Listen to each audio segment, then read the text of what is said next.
Ma'am aura एक ऐसी चीज़ है जो बहुत ज़्यादा इंपॉर्टेंट है आज के टाइम पे, क्योंकि ब्लैक मैजिक काफ़ी चीज़ें ऐसी हमारे आसपास हो रही हैं। हम उस सेगमेंट को टच नहीं करेंगे, बट आई वांट कि जो भी वीडियो देख रहा है वो थोड़ा सा प्रोटेक्टेड फील करे, थोड़ा सा कि उसके आसपास एक ऐसा ऑरा बन जाए उसके कि वो एंटिटी उसके आसपास ना आ पाए। तो इसके लिए कोई रेमेडी अगर आपके पास हो तो? हाँ जी, इट्स वेरी सिंपल रेमेडी, हम बच्चों के साथ भी कर सकते हैं। तो एक तो इसके लिए सबसे पहले सॉल्ट वाटर बाथ लीजिए, ठीक है ना। अगर आप रॉक सॉल्ट लेंगे तो और भी अच्छी बात है।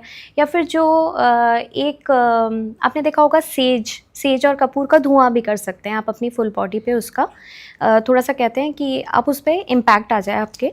दूसरी चीज़ है, आपने देखा होगा घर में आप नज़र बट्टू रख सकते हैं। और सबसे अच्छा cleansing thing what I feel, अपने चक्रास को क्लिनज कीजिए। How there is a chakra meditation, मैं भी करवाती हूँ।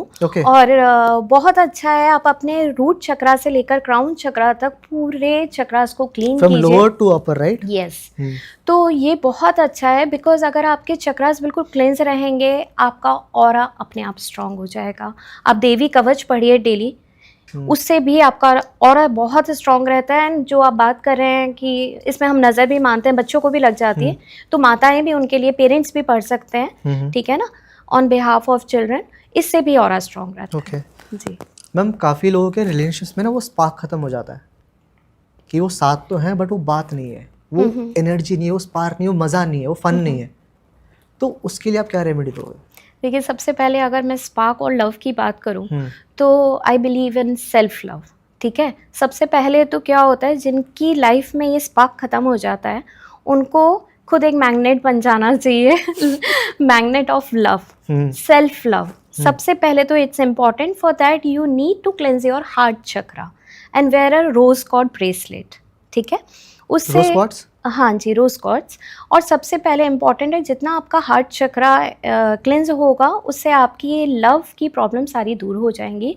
Other things what we do, जैसे आपने एक कपल की बात करी, तो उस केस में एक तो साउथ वेस्ट अपना घर का देखें वास्तु के अकॉर्डिंग, या फिर north west is also very important zone for love relationship in the house. तो वहाँ पर क्या करना है? नॉर्थ वेस्ट आपने डायरेक्शन बताई जी। देखिए, सबसे पहले तो अगर आप एक घर में रह रहे हैं तो वही है कि आपको उस जोन को देखना है कि उसमें कोई दोष तो नहीं है। जैसे कभी कभी वॉशरूम्स आ जाते हैं या फिर कोई ऐसा जोन होता है कि जो उसकी नेगेटिव चीज़ें उसमें आ जाती हैं, तो जब किसी एक्सपर्ट के साथ उसे कंसल्ट करेंगे तो वो चीज़ें रेमेडीज़ के थ्रू वो चीज़ें क्लेंज हो जाती हैं। मैम, एक टर्म है मैनिफेस्टेशन, जो आज के टाइम में बहुत ट्रेंड पर है। तो मैनिफेस्ट किसी को कुछ करना है तो एक आइडियल प्रोसेस क्या है, अगर आप ब्रेक डाउन करोगे तो? देखिए, manifest is like what I believe, right time, right place and right intention, then you get the powerful manifestation. This is the main thing. Is there any case study आप कुछ बता सको? Yes, definitely. देखो, पहले तो मैं एक example दूंगी। आपने देखा है मैनिफेस्टेशन को, अगर हम मैनिफेस्ट के लिए अगर कोई विश है, ठीक है ना, और अगर मैं कंपेयर करूं सिंपल सी चीज़ है कर्ड से, आपने देखा कितने सारे लोग कर्ड को, दही को जमाते हैं, क्या सबका अच्छा दही जम जाता है? नहीं होता। ओके, बिकॉज जब आप एक दही जमा रहे हो उसमें बहुत सारी चीज़ है, quality of milk, temperature of milk, जब इसमें दही डाल रहे हो उसकी भी एक क्वांटिटी है। एंड फाइनली जो सबसे मेन जो फैक्टर है, दैट इज़ डाउट। जो लोग डाउट रखते हैं उन लोगों को वो चीज़ कभी नहीं मिलती। बिकॉज आपने देखा है, बच्चों की तरह जो लोग देखते हैं ना, पर जमा क्या, उनका दही कभी नहीं जम सकता। तो व्हाट आई बिलीव, आपकी इंटेंशन इतनी स्ट्रॉन्ग होती है, लोग यही गलतियाँ करते हैं। इंटेंशन बहुत अच्छी होनी चाहिए, फेथ फैक्टर बहुत अच्छा होना चाहिए, टाइमिंग जो कहते हैं ना, it's like a planting a seed. आपको क्लाइमेट का भी ध्यान रखना है, आपको टेम्परेचर का भी ध्यान रखना है, आपको उसके एटमॉस्फेयर का भी ध्यान रखना है, इंटेंशन अच्छी होनी चाहिए, definitely the result will be beautifully explain, beautifully explain. क्योंकि likewise we had a word before the podcast कि आप थोड़ा कोशिश करने की चीज़ों थोड़ा सिंपल करके बताओ ताकि ऑडियंस ज़्यादा रिलेटेबल, ज़्यादा कनेक्ट फील करे। एंड आई थिंक ये पर्पस फुलफिल हो रहा है for the podcast. Ma'am, eventually मुझे लगता है कि सारी कॉन्वर्जेशन एक ही जगह आकर रुक रही है, विच इज़ हीलिंग। जब तक आप हील नहीं होगे, you can not have the right intention.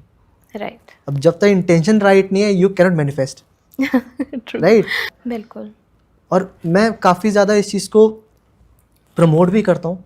पहले I was not into that much healing, ठीक है, हीलिंग क्या होता है, कुछ नहीं होता है। But eventually when I stepped into this thing, I feel कि हाँ healing has a major impact on my life. Ma'am जैसे कि किसी को हीलिंग करानी है और वो बाहर रहते हैं, ही कैन नॉट कम, तो उस केस में आप कैसे हील करते हो इंसान को? से आई डू, मैं ऑनलाइन सेशंस बहुत लेती हूँ। आई हैव क्लाइंट्स बाहर के भी हैं, अब्रॉड के भी हैं। इट्स आजकल तो ऑनलाइन ऐप्स इतने ब्यूटीफुल हैं, we can easily do the sessions online and I do it. Okay okay okay. Yes, so Google एक Meet, आइडियल Zoom। कितना टाइम लग जाता है इंसान को हील करने में? लेट्स सपोज किसी की मनी की ब्लॉकेजेस है, तो उसको कितना आइडियल टाइम लग जाता है? See, for if you will ask me for PLR, I always recommend कि एक सेशन में हम केवल उस चीज़ को जान पाएंगे, ठीक है? Okay. क्योंकि हर किसी का जो स्पिरिचुअल लेवल है वो भी बहुत अच्छा नहीं होता, ठीक है ना? कई लोग बहुत जल्दी कनेक्ट हो जाते हैं, कई लोगों को थोड़ा समय लगता है।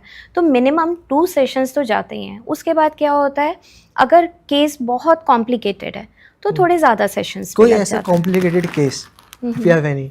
हाँ जी, देखिए अभी एक केस है, जैसे किसी बच्चे की प्रॉब्लम है, ठीक है ना? अब उसके मैं एग्जैक्टली नहीं बता सकती, हाँ, it's okay. That is my very known person and you know काफ़ी permanent client kind of a person. तो that person is facing the problem through his son. उसको ऐसी प्रॉब्लम है, सम डिजीज इज़ देयर, अब बच्चा कर नहीं सकता हीलिंग, तो मैंने उनकी मदर के through I am doing the sessions. And you won't believe, जब मैंने सेशन स्टार्ट करा था, that lady is very logical mind. मैंने बोला था, मैं सबसे पहले अपने सेशंस में यही विद द इंस्ट्रक्शंस भेजती हूँ कि keep your logical mind aside, it's very important, क्योंकि हमें अपने स्पिरिचुअल माइंड से कनेक्ट करना है, हमारे सबकॉन्शियस माइंड से कनेक्ट करना है। जितना हम लॉजिकल माइंड को, अपने कॉन्शियस माइंड को दूर रखेंगे, हमारे सेशंस उतने ही अच्छे होते हैं। तो फाइनली एक session, 2 session and the third session where she reached, you won't believe, वो उस चीज़ जो फेस कर रही थी उसमें एक अलमारी तक को देख कर आई हैं, अलमारी को खोल कर देख कर आई हैं, एंड वो चीज़ उन्हें वहीं मिली है। And finally what happened, she found that thing there what she was looking for. Sometime it goes very beautiful. Ma'am beautiful experience तो आई थिंक काफ़ी लोगों के होते हैं, जी। But I am looking for some complicated case कि हाँ जहाँ पे पेरेंट्स से वो अलाउ ही नहीं कर रहे हैं, because they not everyone believe in this thing. Eventually जिसने कराई है वो बिलीव करता है कि हाँ भाई this thing works, this has some impact. मैं ये जानना चाह रहा हूँ, लेट्स सपोज कि अगर कोई क्लाइंट आता है आपके पास, वो बोलता है कि ठीक है I am not going to do any remedies because I am not that much into it, but मैं ये चीज़ फेस कर रहा हूँ, अब मुझे इसका सोल्यूशन चाहिए, और वो आकाशिक भी नहीं कराना चाह रहा, PLR कराना चाह रहा, so can you heal that person in any aspect, और is there any techniques?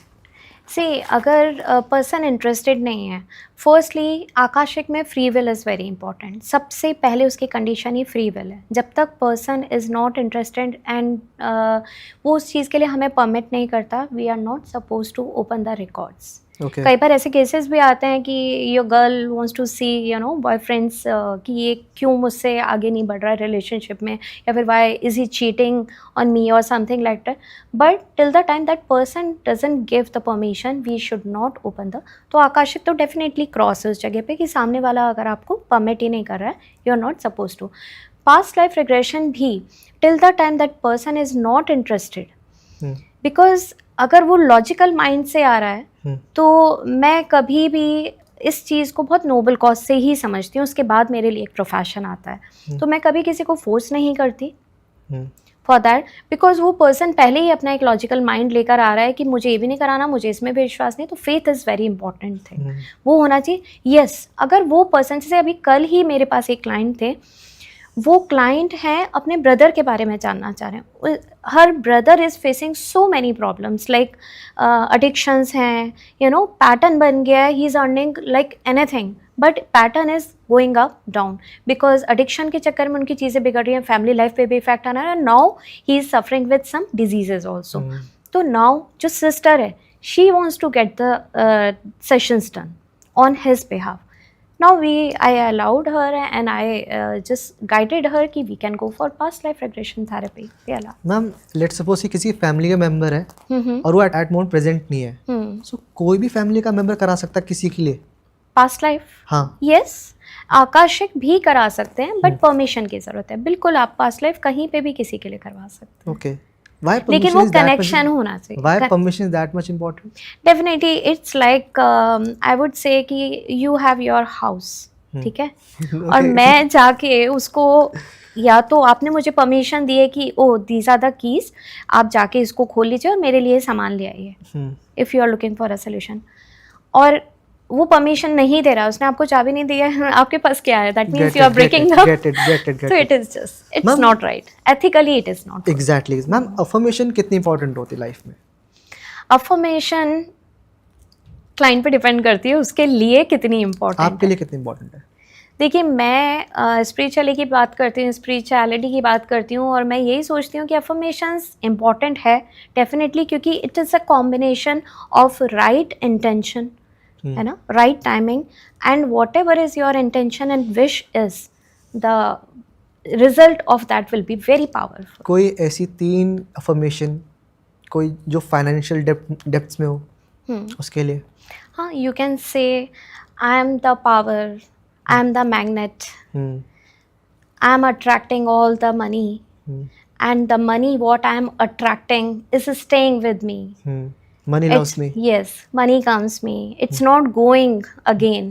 Because आजकल प्रॉब्लम ये भी है, आता तो है रुकता नहीं है, तो that's also important. Exactly. It is with me, है ना, it's not going away. So that's important. Okay. Before sleeping also you can say all these affirmation. It's very important. Spirituality को लेके काफ़ी लोग अट्रैक्ट हो रहे हैं. कोई ऐसी 3 टिप जो स्पिरिचुअली इवॉल्व होना चाह रहा है, कोई ऐसी 3 टिप जो उसके लिए थोड़ी यूजफुल हो? देखिए, फर्स्ट तो मैं आपको बताऊंगी, जो भी चीज़ आपकी लाइफ में आ रही है और आपको नेगेटिविटी दे रही है, उससे आपको हिलना नहीं चाहिए, उसको लेट गो करो. How to let go? This is the very important question. How to let go? इसमें बहुत टाइम लगता है, दैट्स ट्रू. सबसे पहले आपको उस चीज़ को वजन देना कम करना पड़ेगा. जब कोई भी चीज़ जो आपको नेगेटिविटी दे रही है, उस पर जितना आप कम ध्यान देंगे, जो आपने अभी कहा बहुत मुश्किल है, डेफिनेटली आपको अपने को डाइवर्ट करना पड़ेगा. देखिए, बिकॉज जो भी चीज़ आ रही है वो आपके तरफ एनर्जी लेकर आ रही है. एनर्जी को आप डिस्ट्रॉय नहीं कर सकते, बट एनर्जी को आप डाइवर्ट कर सकते हो, उसको कहीं ना कहीं ट्रांसफॉर्म कर सकते हो. जो नेगेटिव एनर्जी आ रही है उसको आप पॉजिटिव में ट्रांसफॉर्म कर दीजिए. तो उसको आप लेट गो करके, सरेंडर करके एक अच्छी दिशा में ले जाइए, जिससे आप स्पिरिचुअलिटी में जा सके. और डिटैचमेंट स्टार्ट कीजिए धीरे धीरे. So ma'am, thank you so much for all your expertise ma'am. जो एजेंडा इस पॉडकास्ट का था वो फुलफिल हुआ है. Thank you so much for this podcast ma'am, for your time, for everything. जो एक्सपर्टीज़ आपने इस पॉडकास्ट में दी, जो रेमेडीज़ दी, जो ब्रेकडाउन चीज़ों को आपने सिंपल मैनर में करा है, I am very grateful and thankful for the same. Ma'am, podcast को वाइंड अप करने से पहले मैं एक क्वेश्चन है जो सारे गेस्ट से पूछता हूँ अपने. How was your experience on H2H conversations?